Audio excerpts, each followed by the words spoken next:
apa yang membuat hal seperti itu, Pak? Oke, terima kasih Pak Dari. Seperti ada yang disampaikan kaitannya dengan pembelajaran bermakna. Kata bermakna itu kan pembelajaran yang dikaitkan dengan pembelajaran yang relevan, yang mengena di dalam hati. Nah, banyak sekali siswa-siswa yang mungkin di dalam belajar itu mereka apa yang disampaikan tadi betul, jadi mungkin hanya sekilas dan sebagainya. Nah, yang kami maksudkan di sini ketika anak-anak itu kurang memahami dari arti belajarnya sendiri, cara belajarnya sendiri, sehingga mereka itu ngambang. Nah, kami berusaha memberikan pembelajaran yang bermakna, yang relevan dengan kenyataan yang ada. Nah, pembelajaran ini bisa kita ambilkan dari lingkungan sekitar kita, dengan media di sekitar kita yang luas ini. Nah, harapan kami ketika anak-anak itu oleh bapak ibu gurunya diarahkan untuk belajar seperti itu, insya Allah nanti kedepannya itu akan lebih mengenal lagi, dan anak-anak dalam pemahaman materinya pun akan lebih kentara lagi. Jadi tidak hanya sepintas-sekilas, sehingga pembelajaran yang dikaitkan dengan kehidupan nyata anak-anak itu bisa bersatu. Terima kasih Pak Anjis. Berarti harus lebih memanfaatkan aset yang ada di sekitar kita ya, tentunya. Betul, aset di sekitar kita itu kan banyak sekali. Ya, di lingkungan kita kebetulan di SD Semangau itu kan berada di tengah-tengah kota kecamatan. Di tengah-tengah kota kecamatan itu kan asetnya banyak. Dan juga di lingkungan sekitar sekolah kita asetnya itu kan bermacam-macam. Baik itu aset yang ada di dalam kelas sendiri ataupun di lingkungan sekolah sendiri. Nah, itu harus kita manfaatkan oleh Bapak Ibu Guru untuk memberikan pemahaman kepada anak-anak tentang cara belajar ataupun pemahaman pada materi yang diajarkan kepada anak. Iya, Mbak. Berarti selain tadi menyampaikan aset nih, Mbak, aset yang harus kita manfaatkan baik di dalam maupun di luar. Nah, tentu ini Pak, untuk menuju ke arah sana itu tentu mungkin ada mitra atau warga yang bisa kita ajak Pak, untuk berkolaborasi. Kira-kira siapa mohon Mbak dalam hal ini? Untuk mitra, memang kita banyak menggunakan mitra yang banyak ataupun ada di sekeliling kita. Misalkan dalam pembelajaran tentang pemerintahan, kita menggunakan mitra kantor kecamatan ataupun polsek, korami dan sebagainya. Terus mitra yang lainnya, wali murid itu kan juga mempunyai kemampuan juga. Ada yang kemampuan berwira swasta, ada yang kemampuan mempunyai keahlian tertentu, lah kita manfaatkan. Misalkan untuk kelas rendah itu bagaimana cara membuat mainan dan sebagainya, ataupun membuat makanan-makanan sederhana, itu kita menggunakan mitra seperti itu. Terus kesenian itu kan juga ada yang pandai karawitan yang kita gunakan, sehingga kita dalam berkolaborasi dengan lingkungan sekitar sebagai sumber belajar ini akan lebih setara. Berarti intinya adalah kita memanfaatkan mitra termasuk orang tua tadi untuk mengembangkan skillnya siswa gitu. Betul. Skill siswa itu kan bisa dikembangkan dengan menggali potensi dari wali murid dan juga baik, luar biasa. Terima kasih Pak Aziz. Kalau saya berani baik, mohon izin waktunya untuk bisa berbincang hari ini terkait dengan program sekolah. Kita ketahui sendiri bahwa di sekolah kita itu merupakan sekolah yang umum dan sebagainya. Itu memang kalau kita melihat prosesnya, beberapa siswa itu kadang ketika belajar itu hanya pada momen-momen tertentu. Artinya ketika mau ujian, kemudian mereka harus drilling ke les di sore hari atau mungkin justru les yang di luar. Nah, ini mungkin penyebabnya karena sekolah ataupun kita belum bisa memberikan pembelajaran yang bermakna seperti itu. Nah, kami ingin tahu sebetulnya untuk pembelajaran yang bermakna itu sendiri, kira-kira menurut Nani seperti apa? Iya, terima kasih. Menurut saya pribadi, pembelajaran yang bermakna itu adalah pembelajaran yang tepat bagi anak-anak yang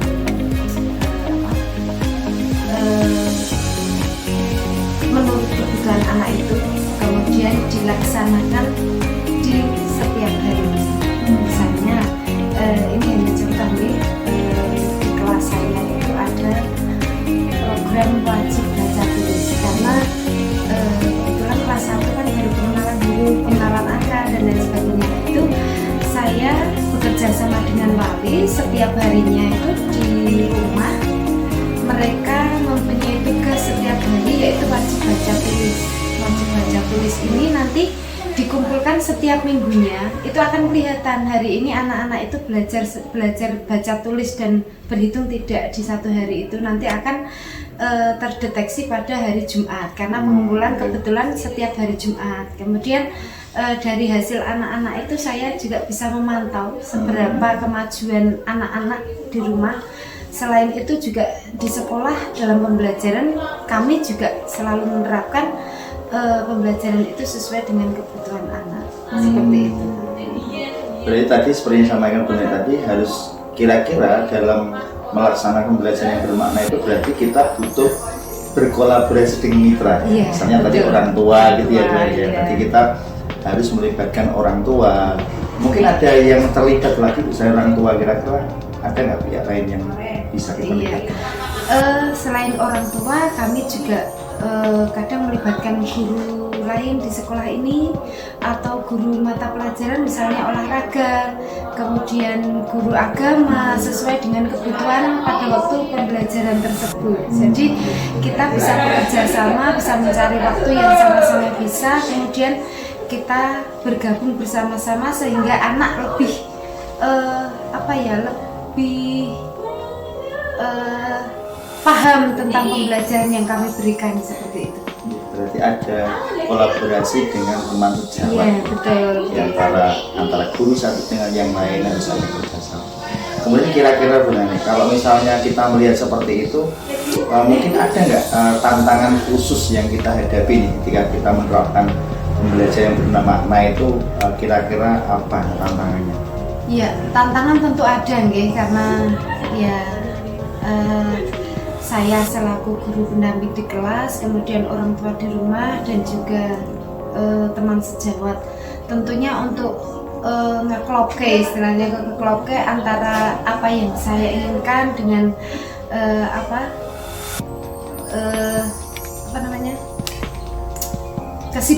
kesibukan orang tua maupun teman sejawat tentunya berbeda. Jadi untuk ngeklopke itu terutama yang kadang menjadi kesulitan bagi kami, terutama orang tua nggih, karena di sini mayoritas orang tua itu sangat sibuk, Pak. Betul. Jadi kadang ada 1-2 anak yang memang pada waktu mengumpulkan itu hanya harusnya dalam 1 minggu 7 hari itu hanya 1, seperti itu. Kemudian di sekolah saya juga tetap mendampingi, meskipun ya kita tahu bahwa untuk kelas 1 dengan jumlah murid 28 itu tentu tidak akan bisa semaksimal mungkin untuk mendapatkan hasil yang seperti yang kita inginkan ya, tanpa kerjasama dengan yang lain.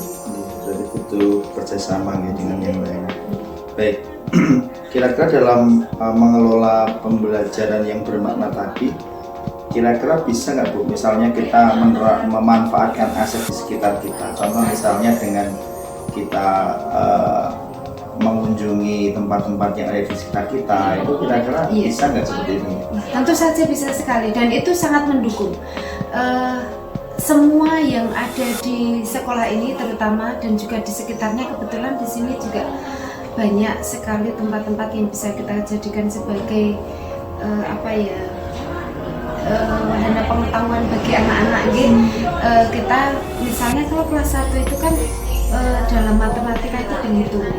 Itu anak-anak bisa kita ajak keluar jalan-jalan, menghitung kode pohon yang ada di lingkungan sekolah misalnya, seperti itu. Nah itu anak-anak sangat antusias sekali untuk seperti itu. Kemudian menghitung jumlah guru yang ada di sini, Dan seperti itu bisa kita lakukan untuk mendukung pembelajaran yang menyenangkan, okay? Kemudian untuk tugas di rumah itu juga kadang saya hubungkan dengan apa yang ada di rumah anak-anak seperti itu. Jadi tetap dihubungkan dengan sesuatu hal yang setiap hari mereka ketemui gitu ya. Benda konkret, benda konkret yang ada. Baik. Ya, baik. Sebelumnya assalamualaikum warahmatullahi wabarakatuh. Waalaikumsalam warahmatullahi wabarakatuh. Selamat pagi anak-anak. Pagi. Bagaimana kabarnya hari ini? Rumah sehat? Sehat. Semangat? Semangat. Ya, alhamdulillah. Baik, hari ini Mama Hari mengumpulkan di sini dalam rangka untuk menggali aspirasi dari anak. Jadi kita tahu bahwa di sekolah kita itu merupakan sekolah yang terletak di tengah-tengah kota Semanu ya. Jadi kita alhamdulillah punya sekolah yang berada di tepatnya di tengah kota Semanu. Nah, di sini tentu anak-anak selama pembelajaran di SD Semanu itu mungkin banyak hal yang anak-anak inginkan, termasuk bagaimana ketika kita belajar. Apakah belajar yang kalian inginkan itu hanya di kelas atau mungkin ya kadang-kadang bolehlah belajar di luar kelas misalnya. Nah, kira-kira apa sih yang kalian inginkan? Praktek atau proses belajar di SD Semanu itu kira-kira bagaimana? Mungkin jawab Mbak Intan mungkin agak keras saja tidak ya yang pengen.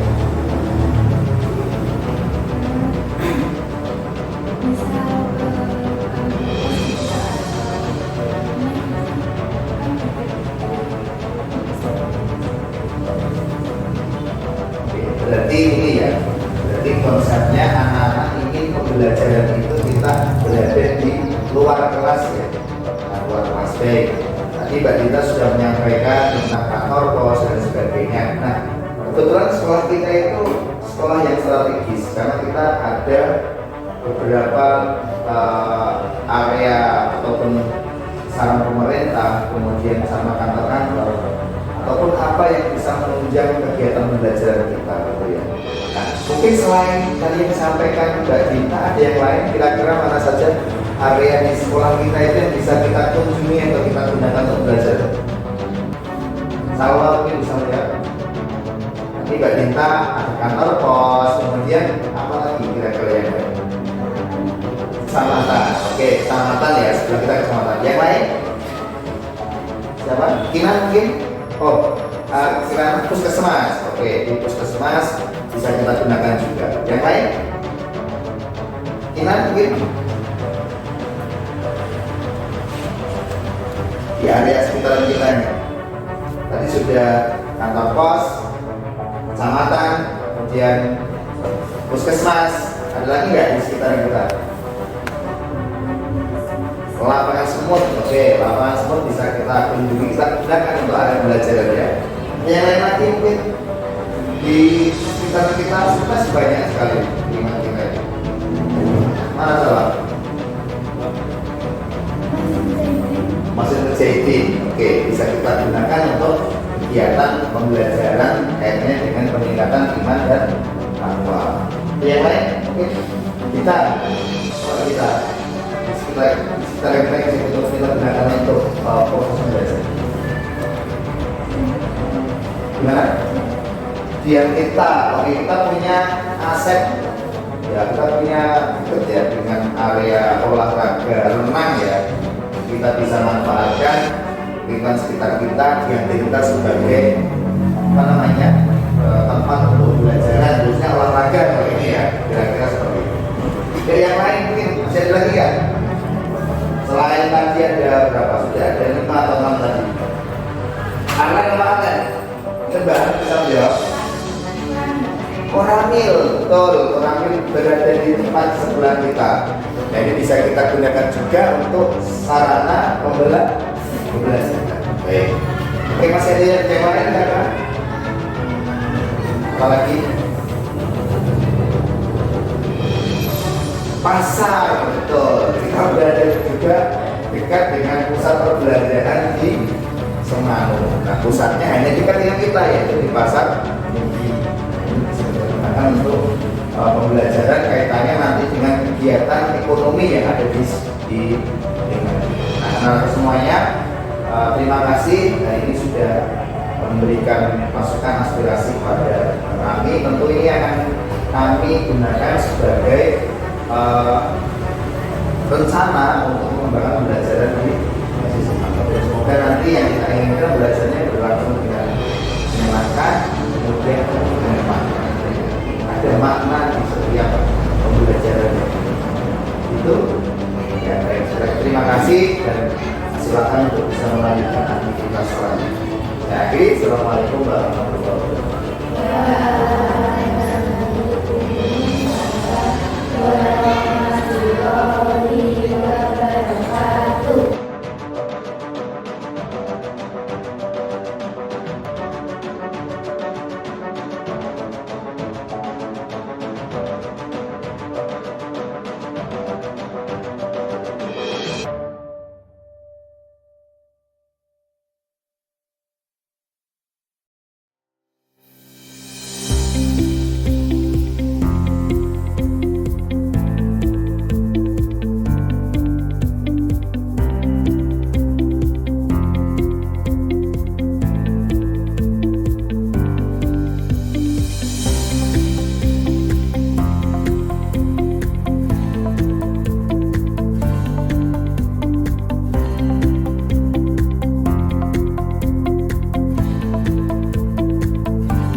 Kalau kita melihat kira-kira dari pembelajaran bermakna yang mungkin bisa kita lakukan itu kira-kira sumber atau sumber informasi yang bisa kita gunakan untuk menggali info terkait dengan manajemen pembelajaran yang bermakna itu kira-kira siapa Pak yang bisa kita ajak untuk mencari sumber ini kok itu berinformasi gitu loh. Untuk sumber informasi dari pembelajaran bermakna kalau di sekolah mestinya Bapak Ibu guru. Terus di sekolah itu kan juga bekerja sama dengan ahli, artinya mereka yang peduli terhadap pendidikan di sekolah itu juga bisa menjadi sumber informasi untuk kegiatan bermakna. Juga dari pengawas juga seperti itu. Terus hal-hal seperti itu memang kita gunakan sebagai sarana untuk berkomunikasi, untuk meningkatkan pembelajaran melalui kegiatan pembelajaran yang boleh dikatakan bermakna.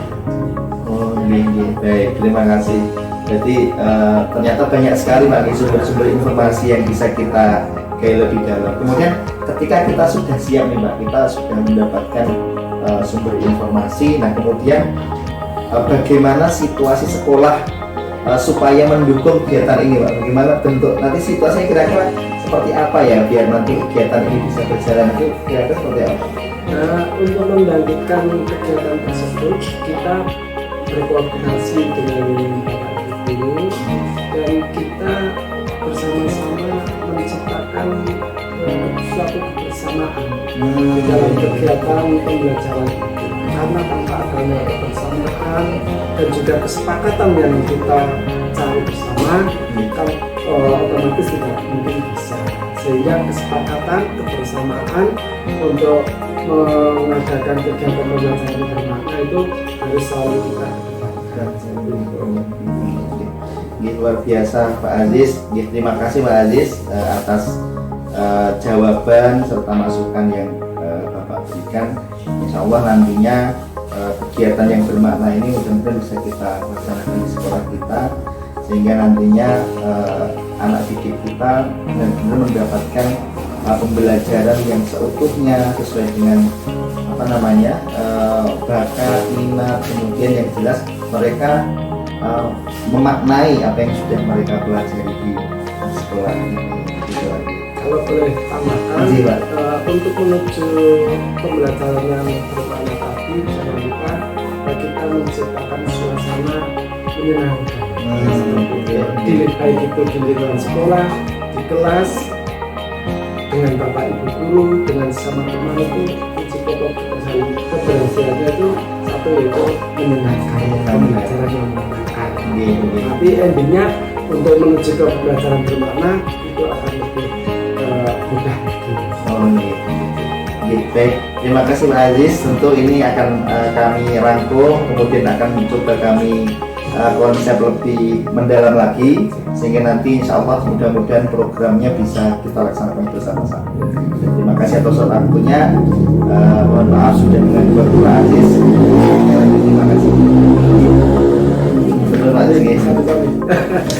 Kemudian Bunani, kira-kira ada nggak ketika kita itu menerapkan belajar yang bermakna, kemudian kita menggali informasi atau mencari sumber? Nah, kira-kira ada nggak orang-orang ataupun instansi apa yang bisa kita libatkan ataupun menjadi sumber dari pembelajaran kita yang bisa kita terapkan? Iya, kebetulan karena kelas 1 ini yang sudah bekerja sama dengan pihak luar itu P5-nya, P5 itu kita bekerja sama dengan pengusaha-pengusaha yang ada di sekitar sekolah. Nah, itu anak-anak kita ajak ke sana, kemudian berinteraksi dengan semua karyawan yang ada di tempat itu. Mereka